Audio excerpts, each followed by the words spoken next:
Now for a movie rant break, One Up presents a movie rant break.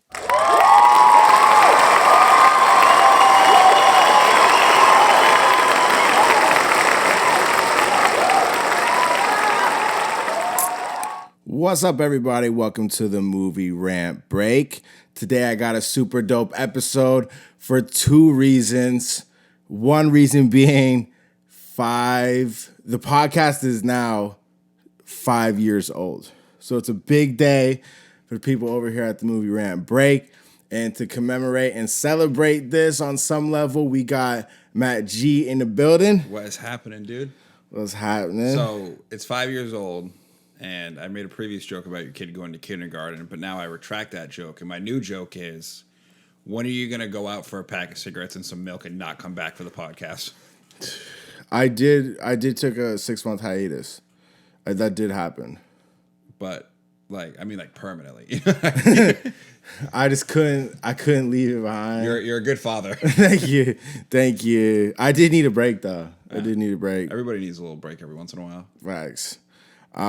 So yeah, and like also just for some sentiment, you were one of my first guests on the show. Yes. You're a good friend of mine. And one of the first episodes I did on the show was the first Black Panther. Mm-hmm. So do you have context of why this is like kind of a cool moment for the show and for us and the people that listen to the show that have listened to that episode? Maybe this is kind of like a cool moment, and I definitely just want to say I appreciate everybody listening to this show. And I appreciate the guests that I have on the show because it wouldn't be possible without all you motherfuckers, and I appreciate listening to the show. And yeah, I just want to take a moment. Appreciate y'all. Yeah, we went from sharing a mic to now we all got our own mics 5 years later, you know? Yeah, you got another show that you're about to start. You had one show previously. Yeah. R.I.P. R.I.P. That happens. Yeah. But definitely like cool moment. Definitely appreciate everybody listening to the show and for you being one of the first guests and a good friend of mine and being a habitual guest on the show, you know what I mean? You're gonna call me like a habitual line stepper. I was like, hey, you man. are a habitual line stepper. Oh, come on, I'm a great guy. Nah, I just slap ass, you know. Fair. So I knew I was gonna get one in. Boom. Pause. So yeah, Black Panther 2 or Black Panther Wakanda Forever rather is the film we're reviewing today with Matt G. And I just want to get started with the lineup. We'll go. All right, here we go. Directed by Ryan Coogler, screenplay by Ryan Coogler, Joe Robert Cole, story by Ryan Coogler. So obviously based off the Marvel Comics. It was produced by Kevin Feige and Nate Moore, starring Letitia Wright, Lupita Nyong'o, Danai Gunara, Winston Duke, Florence Kasumba, Dominique Thorne, Michaela Cole, Tenek Herda Meja, Martin Freeman, Julia Louis-Dreyfus, Angela Bassett. Cinematography, Autumn Durrell Arkapaw.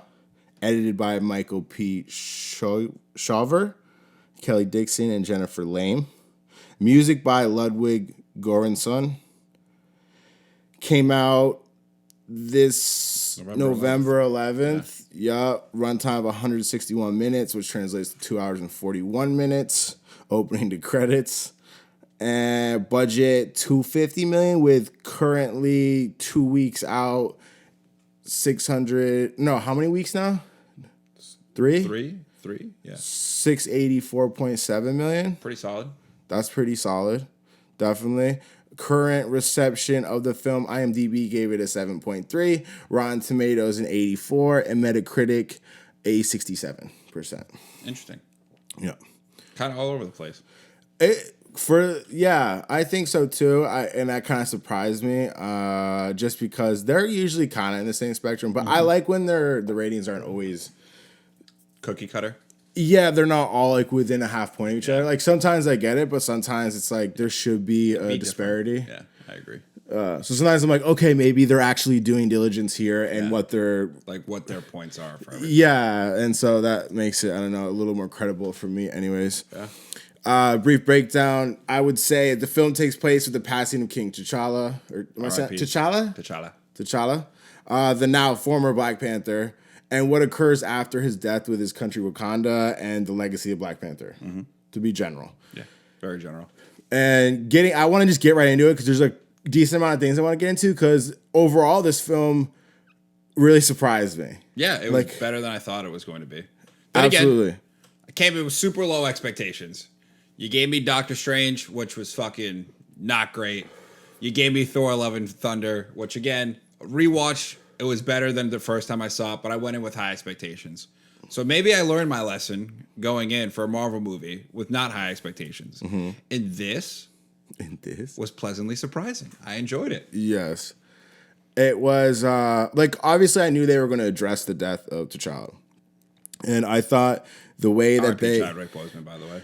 R.I.P. Like, do your tribute. I know you got one. Really quick, I know you're about to get into it, but I don't think they could have done a death of an actor in a movie any better than they did in this. Cosign, for sure. 100%. Ryan Coogler, shout out to you. You killed absolutely. it. The whole intro where obviously it does his whole funeral there in the, did I ever say what the name of the city is in Wakanda? Am I just being an asshole not knowing what their capital city is?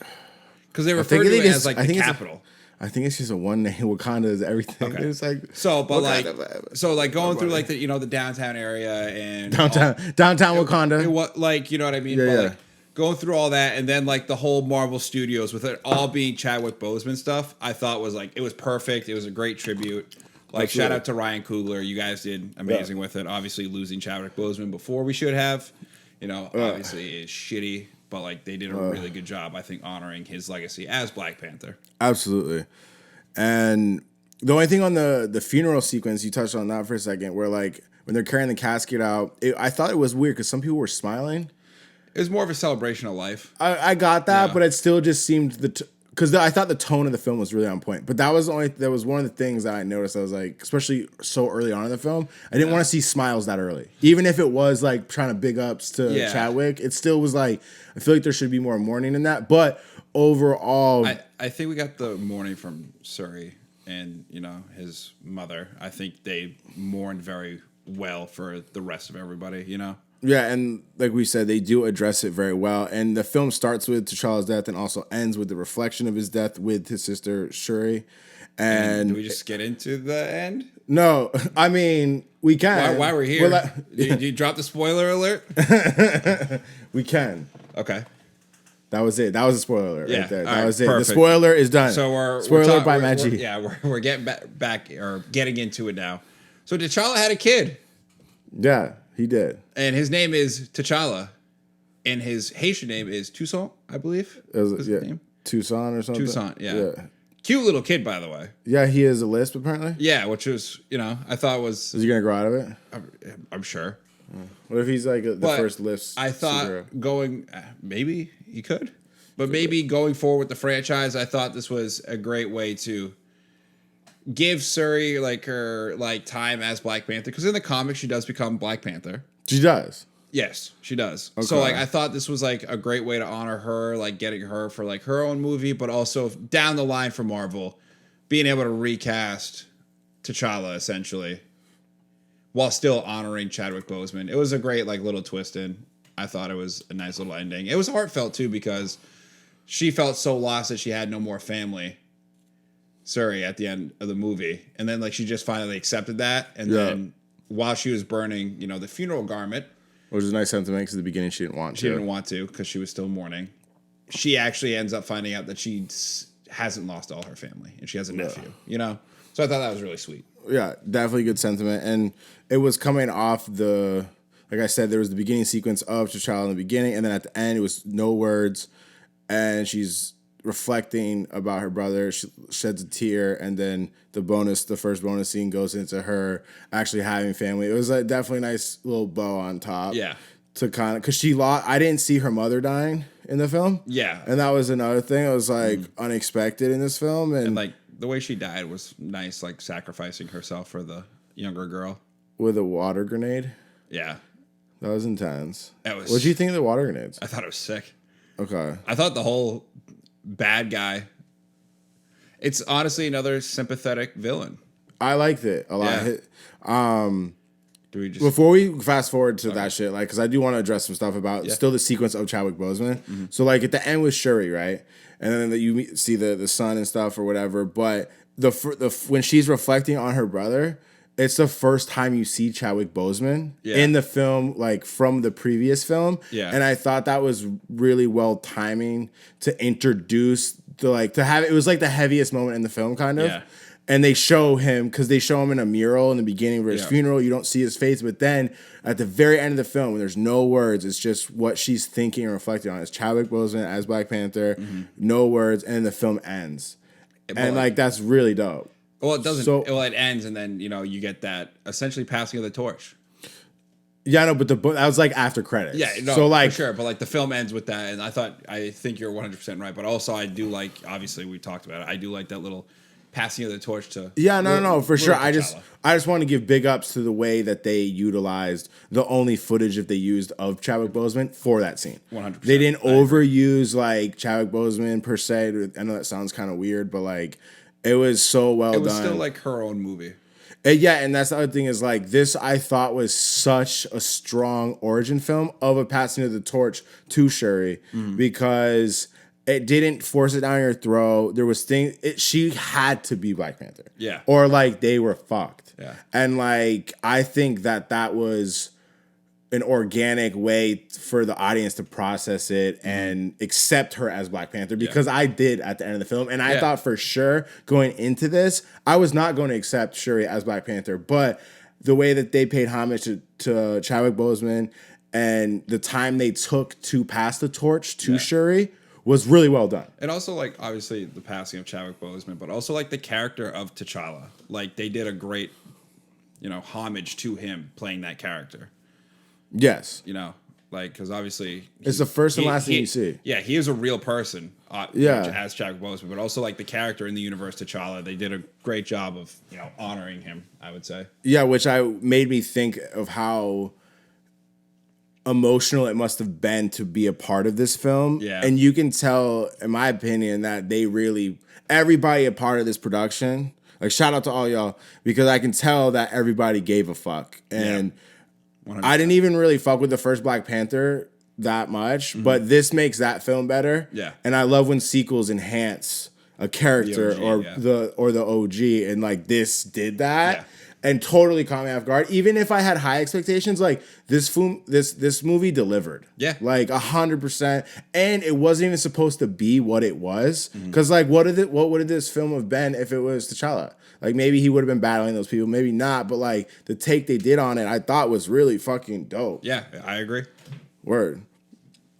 It did remind me of there was a lot of Iron Man origin-esque shit from.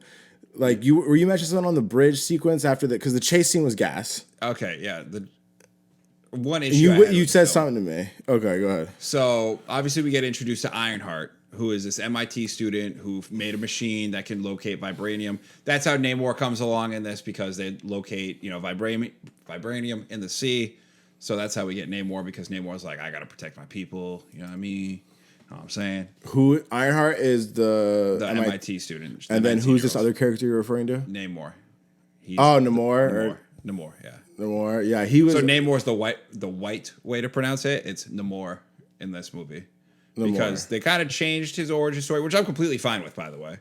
Because like in the comics, like the name of the city that is in the movie is you have this pronunciation, I believe in Talokan. Talokan. So it's obvious. It's based on Mayan heritage, essentially. It's based on Mexican heritage.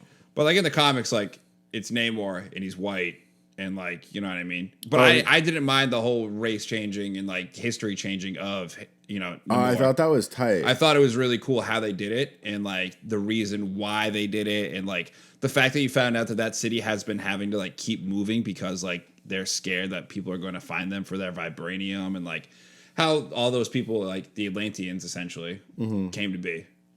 But so it's weird that they kind of changed the name of the city, but it doesn't bother me that much because it's supposed to be Atlantis, it's but it's supposed to be Talokan, Atlantis, or Talokan or whatever. Yeah.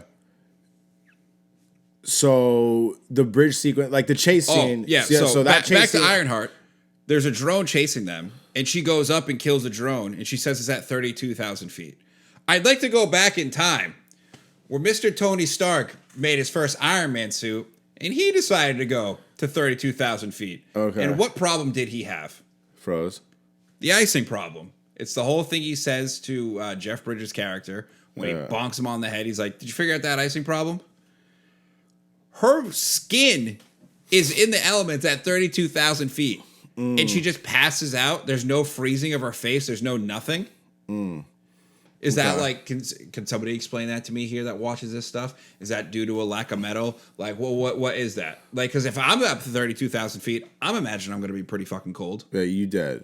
You're done. So You're that done. was just a little like plot thing that I was like, that kind of pisses me off, but whatever. Yeah, those type of things sometimes catch me out of it, but I'm not as privy to Iron Man and how that happened and the elevation of things. I should be, since I just reviewed Top Gun films and they talk about some of that shit. But that didn't catch my attention, but I respect that and I'm going to take it into consideration. Yeah.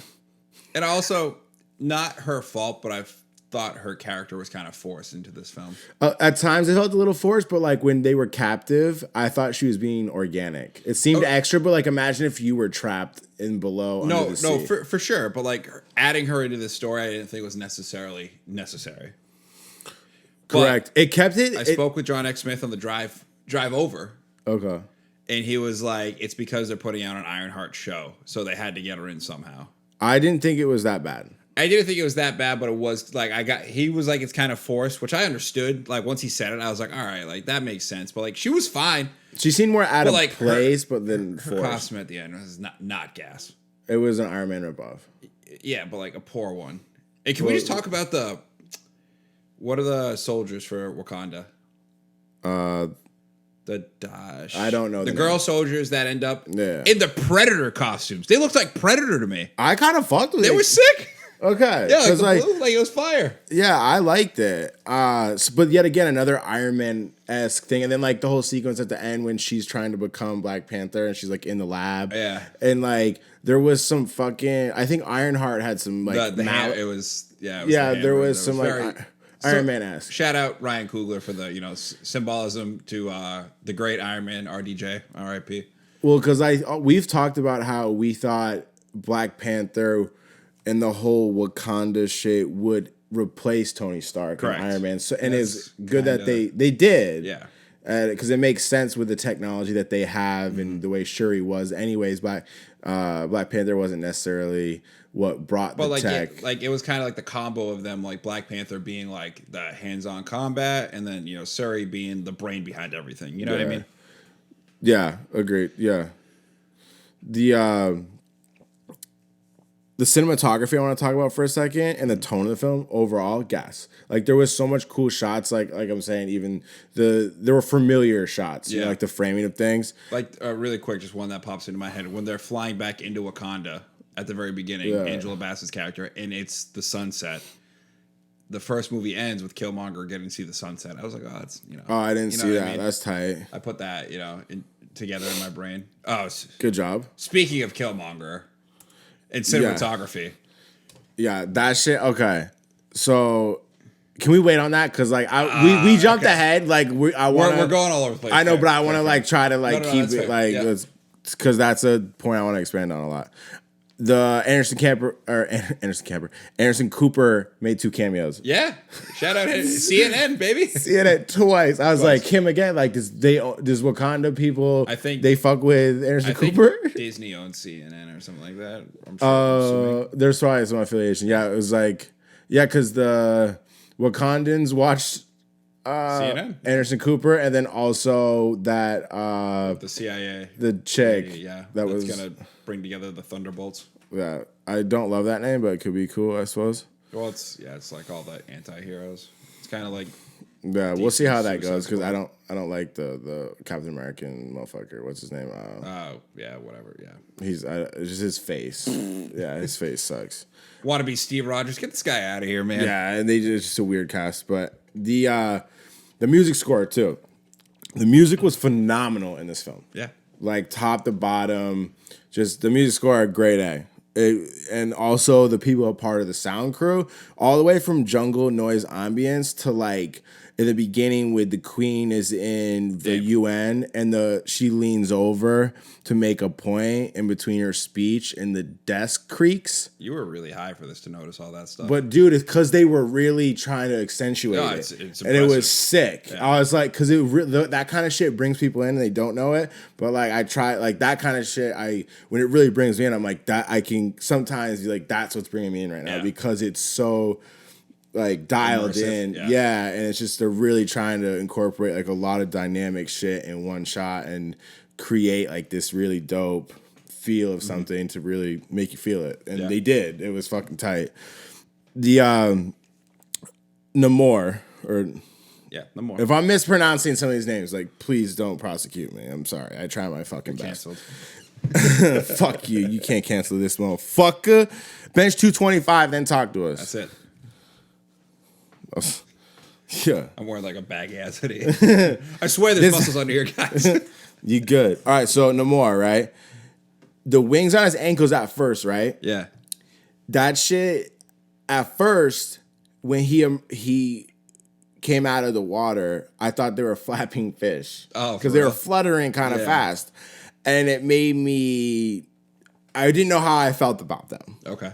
And then the more I got exposed to his flapping winged ankles, I was like, this shit is dope as fuck. Yeah, he was sick. He was so sick. He was a sick villain. He was like a motherfucking Hermes with winged feet, you know what I mean? Like Yeah. the mythology god that like flies around. Yeah, Like, of course, yeah. Like that shit. I've killed that dude in God of War. I know what you're talking about. All right, cool. Fucks with you. But yeah, and it took me a second, but the more I got exposed to this character, I really fucked with him. The more he was so dynamic and felt like a real person because although they called him or a white person of religion, what the fuck, white priest, like named him the child of no love. Yeah, or which also his name. Yeah, godless child or something like that. Like, No, they said something with God with like a demon with no love, or a demon something that like can't that can't feel love, or some shit like with love, which in Spanish, amor is love. Yeah. So his Namor, yeah. which is fire. But I thought that he felt the most like emotion filled character. You know, we did bring him up. Him and Killmonger, Michael B. Jordan. Shout out Michael B. Jordan. Okay. They were both sympathetic villains. Like you felt like you understood why they were doing what they were doing. Like in this one, Namor's just trying to protect the people that he like is king of. Yeah, because think about it. If he's any type of to a minimal man of wisdom that knew the current climate relatively on the surface on Earth in this universe, knows that once the people on the surface find something they want, like vibranium or like, and where they will go to the ends of the earth to get it. Literally, and he knows that, so he's and that was cool too. The diplomacy that Namor and Shuri showed with each other as leaders of their countries, trying to talk about what is the best move for their people, and it like kind of went south, which was interesting how they did that, and it was just really interesting how they packaged that and presented it because it seemed more authentic of people of reason that would lead really like intelligent actual, communities. Like, politics, you know what I mean? Yeah. Like, but a lot of times it's just like, especially in superhero films, it's like, oh, I don't like you, we're fighting. Like the Killmonger shit kind of felt like that. Like their conversation, they could have had more conversations. They could have, but like also to a degree, like I think by the end it showed T'Challa's growth. Like, kind of like, because T'Challa was always like about that action, like ever since his dad got killed. You know what I mean? Yeah. And then like obviously him letting Zemo live in Civil War, not killing him. Zemo. Who the fuck is Zemo? The bad guy in Captain America Civil War. Oh, yeah. Got you. The name is... Yeah. So, like, letting him live, and then, like, with Killmonger, like, yeah, he could have had more conversations, but also Killmonger was coming for his throne that he kind of just got. So, like, you know what I mean? Yeah, more testosterone. Like, totally get it. Yeah. Like, but also it's like, again, just both, like, sympathetic villains that, like, you understood why they were doing. Like, you know, Killmonger wanted, like, you know, black people to be elevated and not be, like, stuck where they were at in the world. And Namor just wants to protect his people. Totally reasonable. And I thought it was cool that he yielded. Isn't like he didn't get murked. I thought he was getting murked, and he doesn't. And I thought they also left it like you're gonna see more of him, and I think he could be an ally on one of his peoples, like that chick. Yeah. She might be the villain leading on. I don't know if he could. I know they're in talks to like give him his own shit. That got no more, like his own movie or like a TV show or something. It was kind of gas. Yeah, like I would watch it. Sick. Yeah, he was like awesome. You didn't see any of him in trailers, did you? Sequence, a little bit. But like the action sequence, like him like darting around in the water, like he was sick. Dude, the way he was fucking pivoting in air because he had winged feet, like he flew different. Yeah, it was sick. It was like Michael Jordan, like he flew different through the air. Oh, you know easy, what I mean? relax. What you mean? Come on, like Namor was just like floating in the air, you know. I mean, Namor looked like more like a football player, like Barry Sanders. I'm not like gonna equate them to Namor swag. Like, can Namor just be Namor? I mean, like, show him some that love. Barry Sanders doesn't have swag. Does he fly in the air? I mean, he glided on. I mean, Namor low key is like, come on, he flies in the air. He got wing on his feet. Barry Sanders is way cooler than Namor. Sorry, Namor is kind of swag though. He's very swag. That just says how cool Barry Sanders is. Like Namor just got on the scene too, so give the man some credit. Like first exposure. It's pretty. Or shout out to the actor too, because I've never seen him before. Also, really quick, I said this to on the conversation over with John Smith. I like the fact that he wasn't completely ripped out of his mind. Yeah, he was modestly ripped. He was like just a grown ass man. You know what I mean? Like, wasn't overly ripped, but like you could tell he'd like fuck you up. You know what I mean? Yeah, I wouldn't fuck with that dude. Yeah. How did you feel about the 1v1 with the bridge fight with the general and I guess the general of the telecom people? Basically, I think he was a general of sorts. I thought it was sick. Like, he did some sick moves on her where she was like, whoa. Yeah, and he was like, you don't deserve my blade. Pussy. Big dick energy, her body. I mean, obviously she gets it back with the suit, but that's like, Barry Bonds taking steroids. You know what I mean? Cool, man. Wow. Shout out Barry Bonds. Hopefully you get in the Hall of Fame. Word. All the sports references. The sports references are heavy right now. Now here's a guy. Please relax. So before the 1v1 on the bridge, which was gas, the chase scene was swag. Yeah, it was good. A lot of superhero chase scenes are so redundant and boring and like, okay, but there was 3 people zipping around on 3 different in Boston. Shout out Boston. In Cambridge, yeah, like which was tight and the water grenades that end the water grenade explosion that ends the chase scene was swag. It was water actually. I can't get over it. Was water. I can't get over how they just fucking ride whales. And they didn't overdo it either. They didn't. That's some shit they would overdo. There's one sequence at the end, like action sequence, when all the people are going to the boat where the Wakandans are, and this fucking killer whale just flips over and throws somebody off their tail up onto the boat. Yeah. And I was like, damn, that was pretty fire. Yeah, it was actually water. Yeah, all right. That was pretty water. Super water. Yeah, super wet. Speaking of wet, the drip of... Bro, the drip was immaculate in this. Dude, some 90s... It wasn't the first one, you know what I mean? Like, well, give context to the people. Like when they go to pick up Ironheart, I guess, which they didn't really allude to who that was for like the regular watcher, casual viewer, whatever. But when they went to MIT and shit, they both looked drippy. The general and Shuri, swag. Like Shuri looked like she was fucking the new member of Crisscross. Yeah, she looks like. I was like, word, jumpsuit and all. Also, really quick before I forget, shout out Kamara Usman, UFC fighter who made a cameo in this. Okay. He was the dude where I was like, that dude's a UFC fighter. Yeah, he was on the left in the frame. He was on the left with M'Baku. Oh, when they were walking into the chambers. Yeah, of the I thought it was just sick that he got a cameo. I was like, word. Oh, yeah, word. Gotta know who it was. Makes sense that he would be in it. I mean,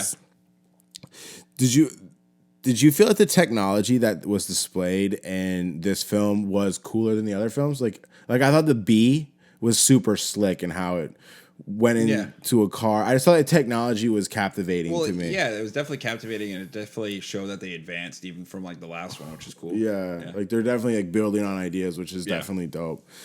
The sequence when they're in the throne room after Shuri gets kidnapped or she goes with the telecom people, the general comes in and talks to the queen, and there's like this whole sequence that was really emotional where the general was trying to plead her case and let her go after Cherie, and the queen caught me by surprise, but totally made sense when she elaborated and was like, "You've given everything. What are you talking about? I just lost my husband, my son, and technically nephew, Killmonger, and my daughter, and you're supposed to protect this place, and they're gone."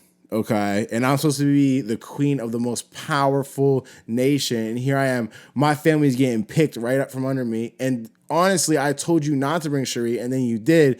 Like, bitch, don't even. And then she gets like super personal, and like it develops the general's character even further. When she's like, and your fucking busted ass husband's in jail. Mine's gone. Fuck you. I resent you. You remember all that shit? Yeah. So it was like all this heavy shit she was laying on her after the general was trying to make this statement that she has given everything, and the queen was trying to demote her. But like when the queen spoke, you realized that she was justified to do that. Like, fuck you. You're like, oh, and I didn't think of that. Yeah. But like when you say it like that, because on top of that too, she went with Killmonger when Killmonger was there, and it was like, damn, this bitch has been trifling. So like she should get demoted. Fuck you. Like, how dare you? Like, get out of here. But I thought that scene was heavy. It was very heavy. Speaking of another heavy scene, can we get into it now? Well, before we do that, did you see the resemblance of the Telecom people being Avatar? Like, we made comments on. Oh, yeah. That's why I'm coming on for Avatar in a couple weeks. Yeah, we're going to I am this podcast expert on blue water people. Dude, it's going to be lit. And I do want to compare, like, which water people are better. And this is, like, kind of dope the way that they executed. And I just thought it was funny that there's definitely going to be similarities. Speaking of them, I like how they gave them like Mayan heritage. I really thought it was sick. I like it was too. A different idea. Like, obviously, we all know Disney's trying to be more progressive, and this is another example of Disney not shoving it down our throat. Yeah, surprisingly. I thought they did a great job with it. Did you talk about the like Mayan origin people being like the Atlanteans, which are Telecons or Telecons? Yeah. Did you like the origin story of them? Because I thought it was really well written. Yeah, really well. Like, obviously, like, you know, people coming over from Europe and giving them smallpox and them trying to find a way to survive. I thought it was very cool. It worked. Yeah, it worked. It fit. How did he get the energy source down to Telecon? That he like it was like light. I don't know. Because he's like, I brought the sun down on people, and I was like, oh, big dick energy. Yeah. Dude brought like energy source to life. It's made out of solid vibranium, so he found vibranium, I guess, in the ocean. Yeah, I was kind of curious to see how they like made shit. Like, did they go on land and make shit or what? Yeah, it was. You know, it was gas though. And how have they not found it till now? It's just like because it keeps moving around. They keep moving. Like okay, I missed that. Yeah. Okay, fair. And that like plays into like the whole scale of this film. It had some end of the worldness, but more just like end of my country shit. It wasn't. Yeah, it wasn't end of the world. It wasn't an end of the world movie, which was refreshing. I mean, they make a bunch of jokes on colonizing, and like this is kind of like a play, like, oh, the white people are gonna come kill us, but it didn't seem preachy to me. And they made a couple colonizer jokes that I actually thought was kind of funny. Yeah, it's specifically the one where the general's like, and this one was a little like try hardy, but I've seen a colonizer in chains and I've seen everything. And it was like, but the delivery was kind of good. Sure. I was like, all right, it was kind of funny. You could literally Google white guy in chains. Like, there you go. Yeah. I mean, it's off base, but if it's strictly where I think the tone is coming from, which I think it's supposed to just be funny. I don't think it's supposed to be preachy. If it's supposed to be preachy, fuck off. Yeah, but I thought it was supposed to be funny, and it was kind of funny. Because they don't like ride on the joke too hard. They like let the punch hit and move on. Yeah, it wasn't like a... You know what I mean? They didn't... It could have been worse. Hammer it home. Yeah, they said it was like, all right, it's kind of funny. It wasn't like a Shaq dunk in the post, you know what I mean? And like shattered the glass backboard and shit. I'm consistently going with these sports references. Just so no, it's fine. Just the film in general, I thought was like really emotional. Kept it personal. The stakes were, I think, what they should be. They felt important where you were like dialed in. And... like it wasn't over the top, and they did some really ambitious extra shit, like people riding killer whales and stuff, and it was like modestly done. So it was that was sick. Like, it was scarce. It was good, and like I even appreciated the attention to detail with like they explained how Namor was able to kind of breathe in air and be or breathe with air and also be underwater and compare him to like a jellyfish and how he would absorb oxygen through his skin. Yeah. And I was like, they didn't need to add that because it was just like whatever. But I was like, I like when they do that because sometimes they just do shit in films, not even just superhero films. A lot of films are like, this is just happening because this is just happening. This person's doing this just because he's doing this. And it's like, I like the explanation. And although this film was a little extra long, it made use of the time by explaining things and being thorough. And I appreciate that. I agree. I know you want to get into Killmonger, baby. And that scene was fire, dude. Super fire. Super. Like, you want to talk about cinematography? Like her waking up in the ancestral plane and it being in the throne room where she just watched her mother die. And you think it's going to be her mom. Is that who you thought it was going to be? I didn't know who it was going to be. And this motherfucker, either. Michael B. Jordan, sitting on the throne as Killmonger. Yes. Speaking of drip immaculate, by the way. The all white with the can't recognize game. Like that, I was like, he out here chilling. And the way he spoke, it was like I think the first curse in the movie was by Michael B. Jordan. Like I said, like that shit's bullshit or something like that. And it just hit harder. Why'd you take, the flower? And she was like, for whatever reason, or like to like protect everybody, and he was like, bullshit. Like, you're doing this for your own self gain to get back your own vengeance, and that's why I'm here. And that's why I'm here. That's why you chose me. Yeah, and I mean, did not see that coming. By the way, all.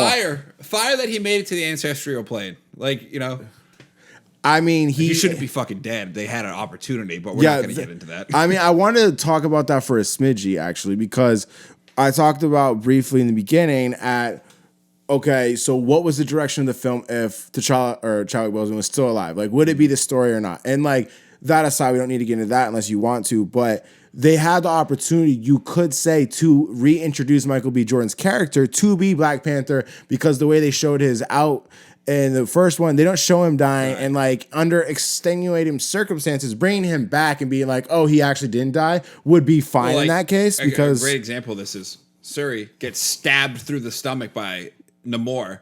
Doesn't affect her.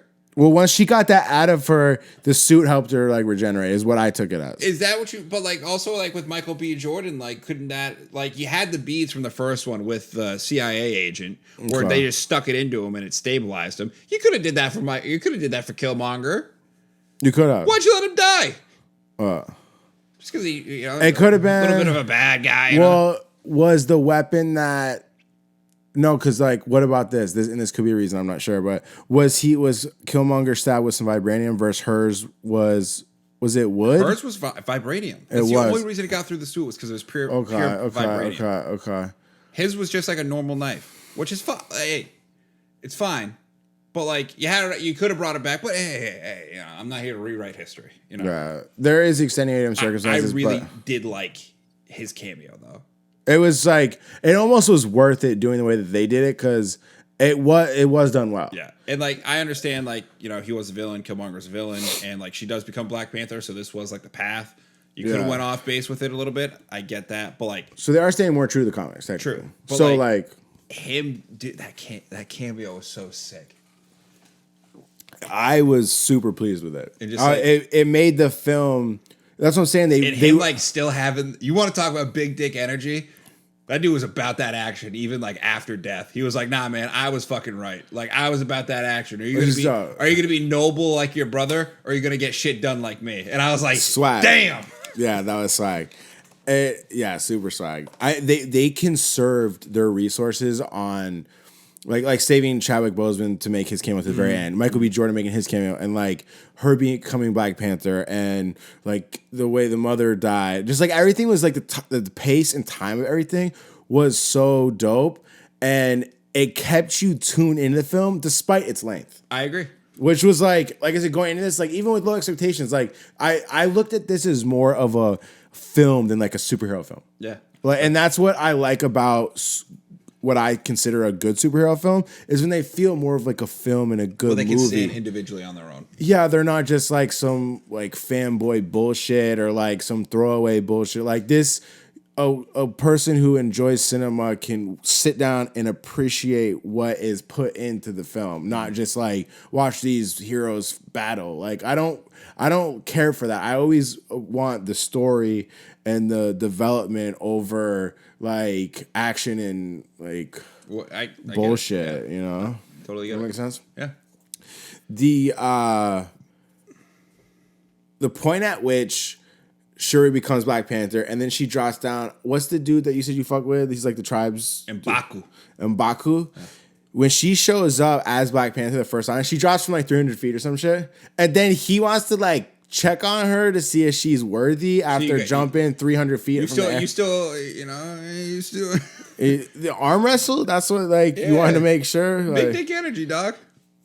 And then he just got body back. I mean, it just seemed a little extra. He becomes king.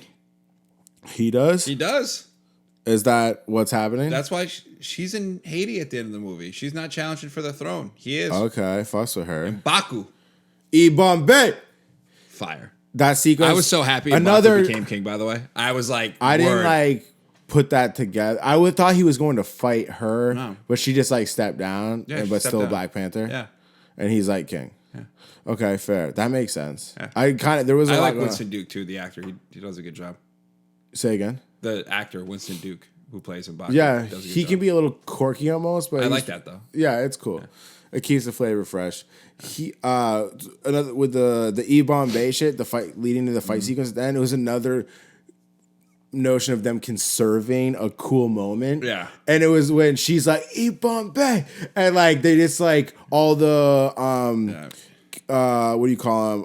Talakan people are rising from the surface because they use that sonic shit from their ship, and then their fucking cloaking device goes off, and then Shuri's up top with her whole squad of Wakandans, and they're just like Bombay. I was like, let's go, and then there's a throwback to Infinity War with Chadwick Boseman. Yeah, I mean, yeah, also Endgame. Yeah. And anytime in his film Black Panther 2, he does that, I think. Yeah, it was like you said, conserving timing. Shout out to Ryan Coogler, man. He did a great screenplay, great direct, cinematography. He did a great job, man. He did cinematography, but yeah, he oversaw it. Oh yeah, but obviously it was his vision. You know what I mean? Yeah, no, and I knew he was. I mean, you could tell from the first film, he's obviously a visionary. He does a lot of I mean, he has Michael B. Jordan every single one of his movies, which I kind of respect. I mean, that's not a bad person. He did Creed, Oh, he did the first one. I think he did all. Because I thought Stallone directed some of them, and now Michael B. Jordan's directing the new one. I thought he's directing and acting in it. Yeah, Creed was directed by Ryan Coogler. What about the second and third one? Audit. Bombay. Yeah, that seems gas. And then second one was directed by Stephen Caple Jr. Okay. Is the third one Michael B. Jordan? Am I right on any of these? The third one is Michael B. Jordan. I do know that one. Okay. I thought Stallone was a part of the first one, but producers. Ryan Coogler's a producer, so Sylvester Stallone's a producer. Okay. Story by Ryan Coogler and Keenan Coogler. So that's cool. Okay. That last fight sequence, was gas. Speaking of Creed 3. Oh, we're still on Creed. Okay, go. And there's an actor in Creed 3 that is coming to the MCU. He's already been here for a little bit, but he's coming. We saw the preview for it. Jonathan Majors as Kang the Conqueror. Yeah, and that Ant-Man looked kind of tight. This Black Panther movie got me back in on Marvel. Okay. I was out. Okay. I see, I like Spider-Man because of nostalgia. I understand, the movie itself, obviously I listen to you talk about it, fanboy shit. I get it. Doctor Strange 2, not great.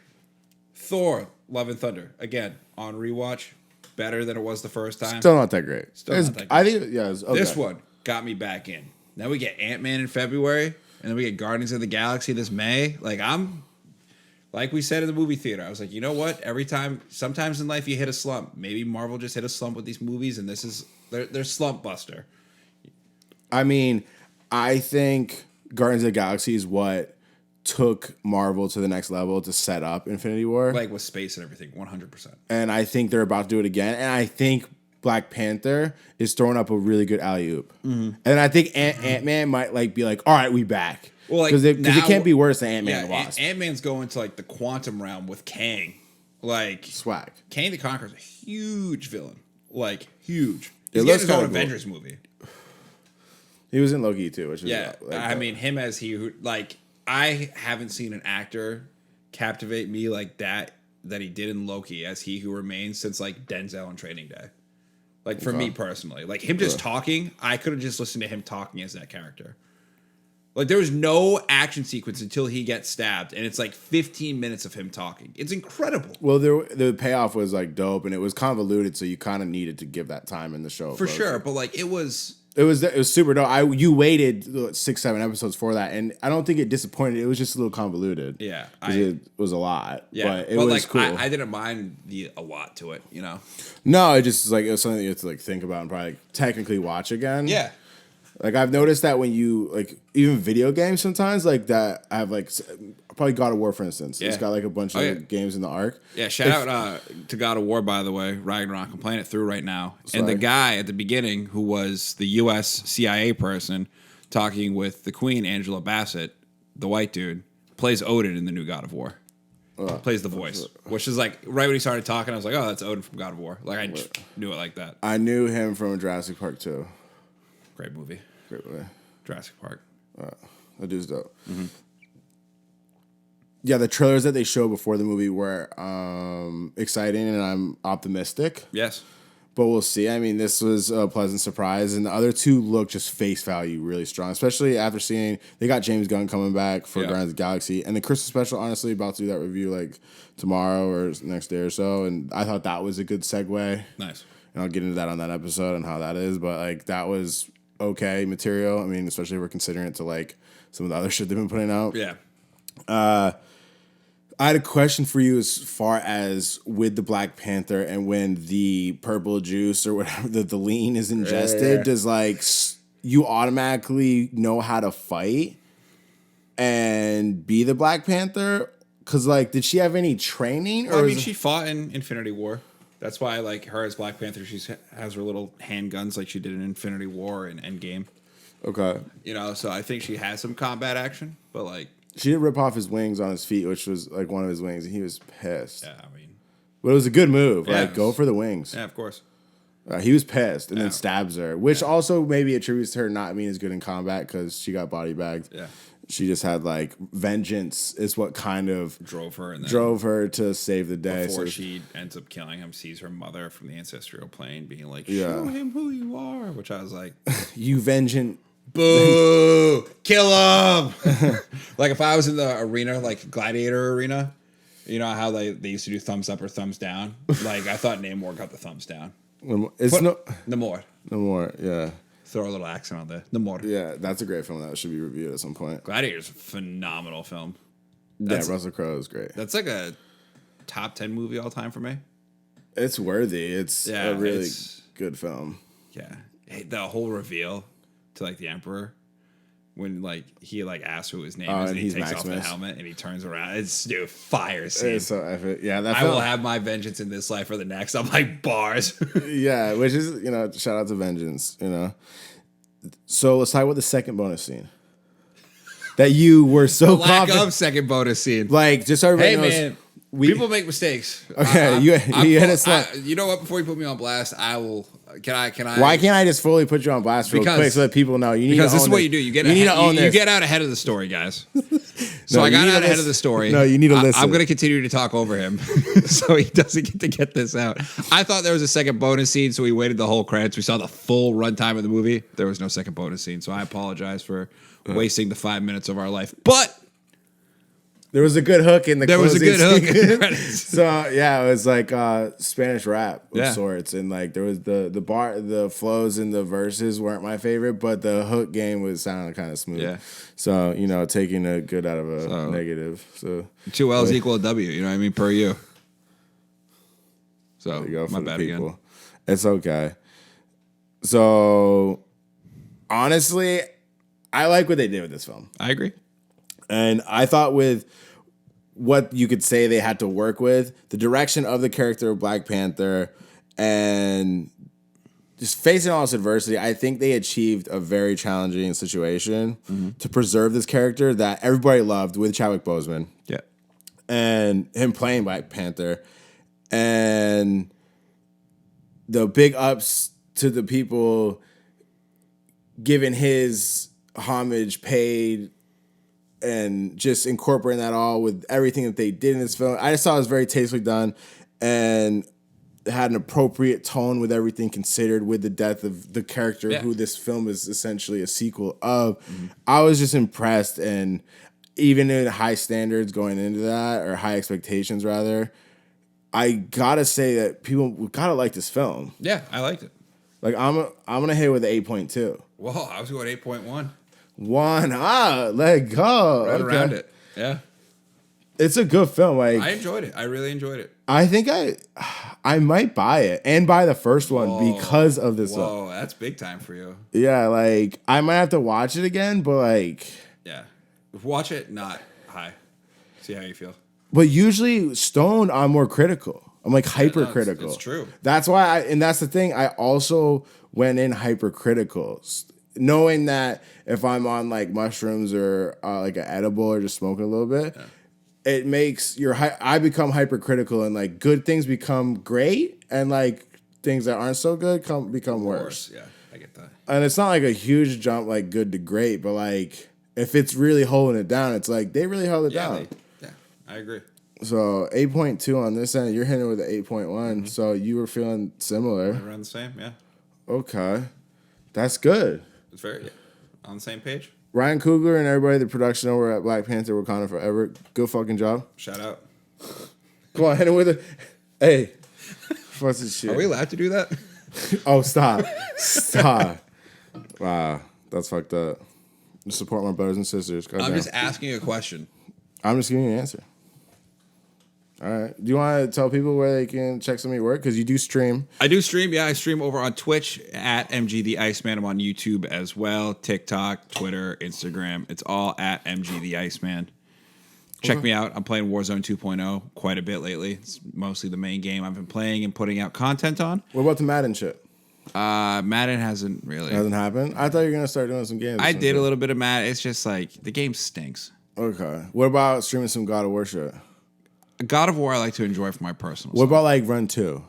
Maybe Run 2. Yeah, no, I feel you on that. I wouldn't do the first run through, but like I've been playing God of War super slow. Like it's one of those things that I'm like, I have 2 hours and I don't feel like playing Warzone. I'm gonna go sit down. I'm gonna get a nice little seltzer water or something. Wow. And I'm gonna play some God of War. Very domesticated of you. Very, very domesticated. I thought you were gonna be like, I get some fried chicken, some pizza. That's like my ideal situation. I don't eat and play video games. No, I know. I feel you on that, but like having it on hand is clutch because like when you take your break, at least for me, like I'll take smoke breaks when I'm trying to really get immersed. Yeah. And then like comes a point, especially after 6 hours, if I'm in a heavy session. Yeah. You know, having the fried chicken with some dipping sauces or some pizza to take a break and then sit back. And some, buffalo chicken dip, because that's what guests love the most. I was talking about that. I need to make some hard body. I don't even like buffalo chicken. That's fucked up. You're done. All right, okay. On that, we're going to have to end that. Oh, come on. End the show. Come on. You just ruined it. I got one more thing to promote. Okay. I changed my mind. Go ahead. All right. The only reason I'm still going is because you changed your mind. I just want that on the record for everybody. Gonna start a new podcast. When is that starting? We're gonna record January 1st of 2023. It is me and my friend Morgan. It's gonna be Matt and Morgan in the morning. It's gonna be coming out Monday mornings. It's gonna be sports oriented. So we'll be kind of recapping a week in sports. We're gonna have running top, like it's gonna go. So the previous show that we had, it's gonna go into a little more detail. It's not gonna be as debatey, but let's just say we're gonna go into like the 2018 NFL draft and like dig deep, like team by team, kind of go in and give our perspectives on it. But also with it being Matt and Morgan in the morning, if we don't want to talk about sports, we'll talk about something else, whether it's video games, TV shows, stuff like that. A little more free and ambitious, I would say. Word. So I'm definitely like be appearing. Yeah, at of some course. Point. Yeah, you host me all the time, so we gotta host you. Yeah, how come you host me but I don't host you? I mean, I know before you RIP'd your other show, we were talking about doing like shout out to Dodgeball, but like an obscure sports episode. Yeah. Which I think we should still do because I think that'd be funny. Yeah, like, it'd be funny as hell. But yeah. I think that's a cool idea, and like hopefully, I mean, you'll be here for the Avatar episode, but Yep. that'll be pre-release. But after you start dropping some episodes, you gotta come on here and like. Yeah, we gotta do another one. Did we said 2 today, right? Because it was this Avatar. There was one more that we talked about, but I can't remember. We'll figure it out. I'll figure it out. I'll be on. So I'm around, dude. Yeah, all right. Appreciate you, and everybody at the Movie Rant Break appreciates you. This is a great 5-year anniversary. Thank you again for having me. I appreciate it, man. Yeah, I appreciate you, my guy. Like, for real. And I'm glad the movie was as good as it was. Like, I've been doing pretty well going to the films or the theater recently. Oh yeah, shout out Apple Cinemas.